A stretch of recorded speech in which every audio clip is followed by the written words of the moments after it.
What's going on, you guys? If you're watching this now after my Celica video, this is actually the same day that I'm finishing out that one, but about time to start smashing on that thing. I have the engine here. It's pretty much exactly how I got it from the gentleman I bought it from. A couple things I need to do. It doesn't have an alternator. I need to get an alternator for it. I don't have one. Power steering reservoir, which I got off of my parts card that I have. Thermostats, I got that brand new. I also need the power steering pump, which I have off of my other vehicle. AC bracket's gonna go on the other side along with the AC compressor. I don't have a compressor yet, but I have the bracket, so we're gonna throw that on for now. Probably end up throwing this engine in the car before I get the AC on, just because it's definitely probably gonna need some modification for it to work. Or I might be able to get just like a stock E36 AC compressor and might fit up to there. I don't know.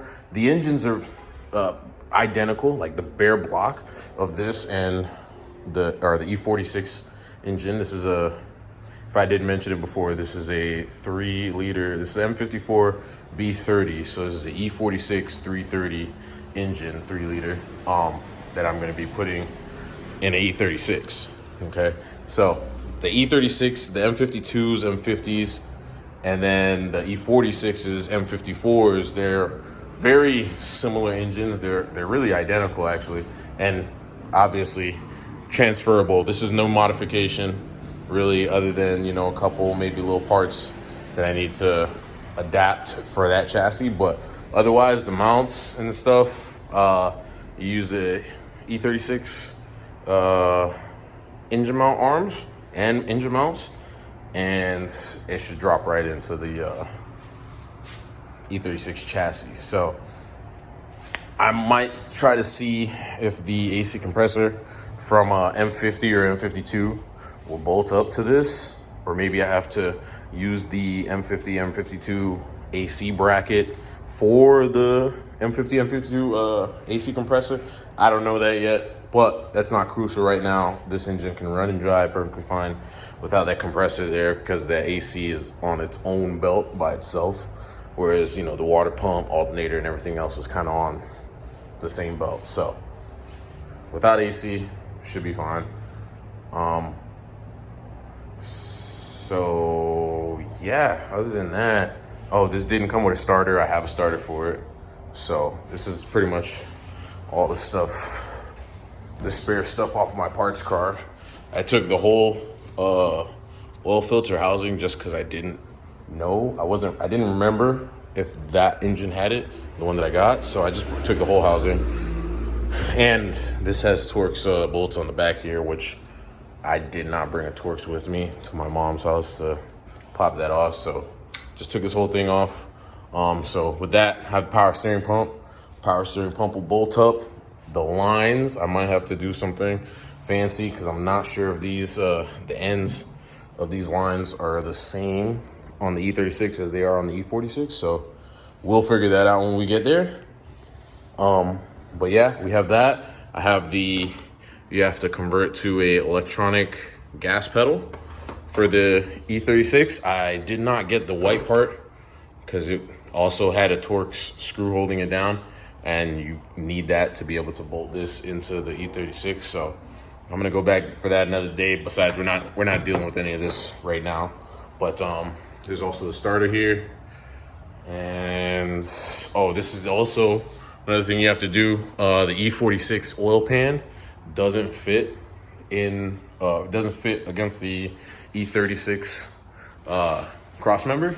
So you need a Z3 or E39. This is what I read. I'm not 100% sure if it works or not, but that is an E39 oil pan that I got to put on that engine. So we're gonna go ahead and try it. I was gonna do the oil pan gasket anyways. I have this pretty much care package from various places, FCP Euro. This is pretty much all the gaskets, seals, and whatever else I might need just to refresh this engine so it doesn't leak, hopefully. This is the seems legit garage conversion kit for the M50 manifold, which I have one over there in the corner that I'm also going to put on this engine. And this is from Condor, but I don't remember what that's for exactly. Bimmer World, this is intake air temperature sensor. Mile, that's something else. I have also a MS45.1 ECU already tuned for a 3-liter in the E36 and for the intake manifold. This is aesthetic stuff. This is some more gasket seals, miscellaneous stuff that I need for the thing, because I'm doing a full reseal on this. I mean, the plan is pretty much stock engine, unopened. I need to do the oil pump nut and safety wire that, change the oil pan, reseal the whole engine. I think I need a valve cover kind of too, because this one has like a little crack right there, but should be all right for now. But then we're taking this intake manifold off, M50 intake manifold. We're gonna use the throttle body off of that. Also I have the E36 mount right there, along with this is a used clutch kit, but plenty of life left on it. Should do perfectly fine for what I'm using this car for. And yeah, so the only things we're really missing is a transmission and an alternator and a drive shaft. Also need drive shaft and a shifter. Yeah, so I think that's all that's missing. Oh, I also got this adapter harness to it converts a couple things for this engine to be able to work in the E36, like the gas pedal, since you know the gas pedal in the E36 is cable driven, whereas the E46 is drive by wire. So it converts that. I think there's a couple O2 sensors and a couple different things for like the OBD2 and blah blah. So this one should be hopefully quicker than the Celica. I was slacking on the Celica. This one hopefully will go a lot faster. I'm planning to have this engine ready to drop in within a week, hopefully. I was gonna say by tomorrow, but maybe if I had nothing to do, I could get it done by tomorrow, or I should be able to get it done by tomorrow, but stuff's always popping up. So yeah, I have something on the hoist right now, which you guys will see this. I don't know when, because this is kind of I mean, for those of you that can tell what engine that is, if you know, you know. But I'm just kind of stripping all the junk parts off of it, just to be able to stash it nicer. It's got this freaking cooler. Yeah, so I'm gonna get that off the hoist here in a second, put that on the hoist. I probably should invest in a stand. I might go get a Ninja stand. I don't know, we'll see. But yeah, I'm gonna be working on this for the next couple days, especially while I have an empty garage. So plan is to get this all said and done and ready to drop in before I pull E36 in, but we'll see how everything goes. So let's get busy. All right, guys, yet another day. Well, a few days have passed. Working on this thing again. I was playing a little bit of musical wheels the other day. This one's leaking for sure because it's flat, but I was playing a little bit of musical wheels the other day, and yeah, it's nothing crazy. I just got bored. But as you can see here, we have removed the E36 pedal, so pretty much it's off now. Okay, well, let me show you guys. So this is the pedal, pretty much. So this little piece up here is where the cable went, and then you see this little bar that goes across with the spring sat in between those two. I don't know if you see that, but those two little arms, those two little brackets right here. There's one, light. Well, there's one, and then two over here. I was gonna take this bolt out, but I feel like there's another one like higher up. But yeah, this pretty much sat right in between those two things, and pretty much all you had to do is slide this. You literally grab it and it compresses the spring. You just pull it and it comes out of the side, and then pop it out, and then unhook the spring from this side, and boom, that's out. But before that, obviously you have to take this pedal off. Okay, so first thing I did was, so the pedal portion of it, or the swing arm portion of it, has, so this is pretty much how it sits in the car. All right, it has this little tab on the back there that you can see, and pretty much you just pretty much squeeze that, and it goes down. Obviously it's going to be, you know, in the back, so you're just going to have to reach your hand around there and squeeze it, and that is what holds this little hole in. So I'll just throw it back on there just so you guys can see. But this pretty much sits like this, and it just, I mean, going on, it's obviously pretty relatively easy, but yeah, pretty much just sits like this. And then that little tab holds the pedal on, and then you just depress that. I'll do it one hand, but you depress that, and then you just slide the pedal off, and it comes off. So that's pretty much how you do that part. This bottom portion, a little bit trickier. So this little tab, so the pedal sits in like this, right? So that tab is going to be on the back here, and normally, so as you can see, this tab, the bottom portion of it right here goes through this hole, and it pretty much locks it. There's like a bracket that's part of the floor, it's metal, that this kind of slides over, kind of like a seat belt ish, but this goes, the metal piece goes inside here, and then this piece right here, pretty much it just flips and goes through this hole and holds it down. So pretty much all you need to do is, I just got, you know, a flat head, and I just reached around back there, and then I pushed this down, and then I came from this side and I pushed this tab out from here with the screwdriver and popped it out. And then these two sides, I just the two sides right here, oops, yeah, the two sides right here also hold it in place. So I just got a pick and stuck it in there and pulled those out, and then that slides right out, and then pedals out. And then I took this one out of the E36, which is a little bit different, but pretty much this black piece slides over a mounting bracket. So a mounting bracket has a bolt hole up at the top, and then the bottom pretty much secures just like the whole pedal. It pops in there and has the clips to hold it in there. I noticed that this doesn't, when you pop it in the bottom there, it doesn't really, it kind of puts the pedal like this way instead of straight like that. So what I did was I put it on the little brackets down there, but then I had to kind of twist the bracket over just maybe about an inch or so, which, I mean, it seems to be fine so far, but I kind of just twisted it over an inch, and I used the E46 bolt in the it says like a pedal stopper here that kind of screws up there. I just took this out, and then I put the bolt for that bracket that holds this pedal in that same hole, same thread pitch and everything, screwed down perfect.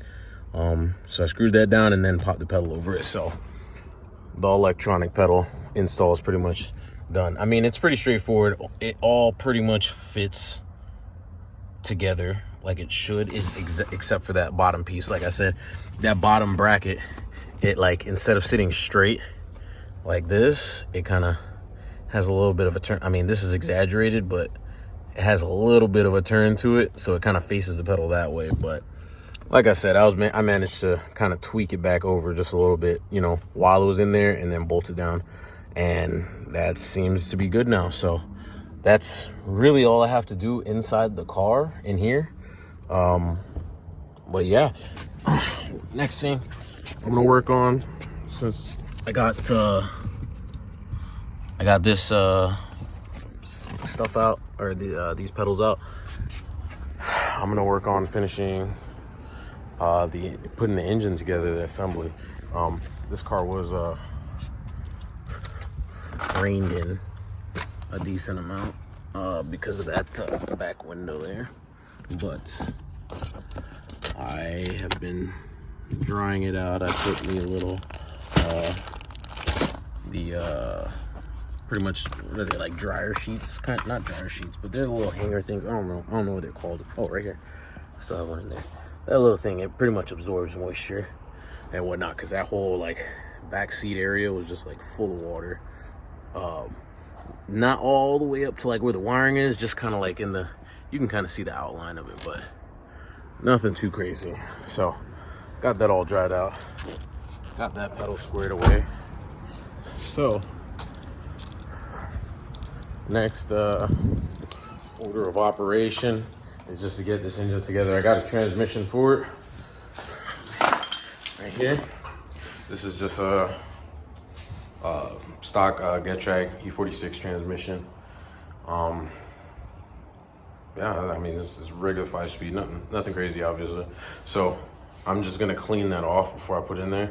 And I was gonna just wash it down here, but I'm actually I think I'm gonna go to the wash, and because I gotta wash my car too, and just purple power this and pressure wash all the smudge and stuff off of there, hopefully, so that is looking better when I put it in the car. I'm not trying to make this pristine. It's not really a show car per se. Definitely taking it to meets and stuff, but it's not a park it at a car show and just let it sit there and then trailer it back home, put it back in the garage type of car. This is gonna be daily driver, so, but obviously it's better to clean it while it's out. One, it just will look way better if the engine's not covered in oil and stuff. I know you won't really see the transmission since it's gonna be under the car, but might as well while it's out. Because I'm also changing some seals in that as well. I'm gonna change the input shaft seal, the shift selector seal, and that's all I'm gonna do for right now. And I'm gonna change the fluid in it, but that's all I'm gonna do to it right now. I can do the output shaft seal in the car. That's not a huge deal if it's leaking. But if I clean it, it'll be easier to spot leaks. So, you know, and like I said, the stuff's already out, so it's might as well, right? So I'm gonna take that to the wash. I gotta take the alternator as well, pressure wash that out. And I mean, then yeah, all this will be, like, slap that on. I can bolt up the, well, I still need to do the rear main seal and the oil pan, but then after that, I can bolt up the flywheel, all that stuff, get the transmission. Oh, I do need to get transmission bolts, but we'll figure that out here soon. Get all that, once I get the transmission on though, and then, you know, permanently bolt this manifold on because it's not bolted on right now. I just kind of have it sitting there. Yeah, this thing will be ready to drop in the car. Oh, but one more thing I want to do with that before I put this in there is it has ABS, and nobody likes ABS. Well, I mean, a lot of people like ABS. ABS does help, but I mean, it is going to be a daily, yeah. But I prefer not to have ABS. I feel pretty confident in my stopping abilities, so deleting that. I haven't decided if I'm gonna make lines. I'm probably gonna end up making lines. I do have a flare kit, so stay tuned for that. I mean, I watched a video on it and it seemed pretty straightforward, so I'm gonna make some lines for that, delete the ABS, get that junk out of there. There's a couple little brackets and stuff that I have to cut off as well in there, but all of that, the brackets, I mean, that should take a couple minutes. The ABS, depending on how many times I crack the line while I'm trying to make it, will determine how long it'll take for me to do that. But anyways, for right now, got the pedal done. I'm gonna get cracking on trying to get this more together, and then we're gonna go to the wash and clean those 2 items I was talking about. So come back to you guys. All right, so quick little update. I cut all these tabs off right here because they won't work with the M50 intake manifold. I didn't do a spectacular job, but I got it done nonetheless with some small casualties, but those should hold still. Those are the only 2, I believe. I kind of nicked that one a little bit too, but it should be all right. So we'll get there. All right, guys. So got the oil pan off of it, and I'm discovering the differences between the 2. So this is the E46 oil pan, and this is the E39 oil pan. And as you can see, this one has way more baffling in it than the E46 one. And then as far as size-wise, this one has kind of dips in right there, whereas the E46 one is just this whole kind of section here, which is what I'm assuming is hitting the subframe. So yeah, that's where we're at. And here's a bottom shot of them. So that's the E39 oil pan, and this is E46 oil pan.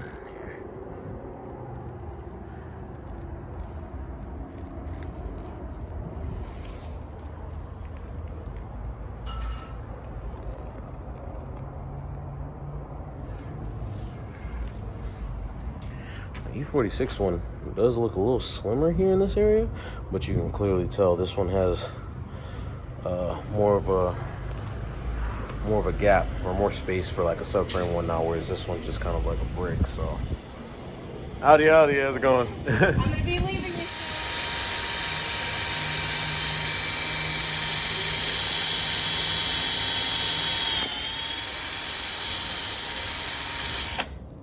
All right, guys, so back. It's the end of the day. It's dark out here.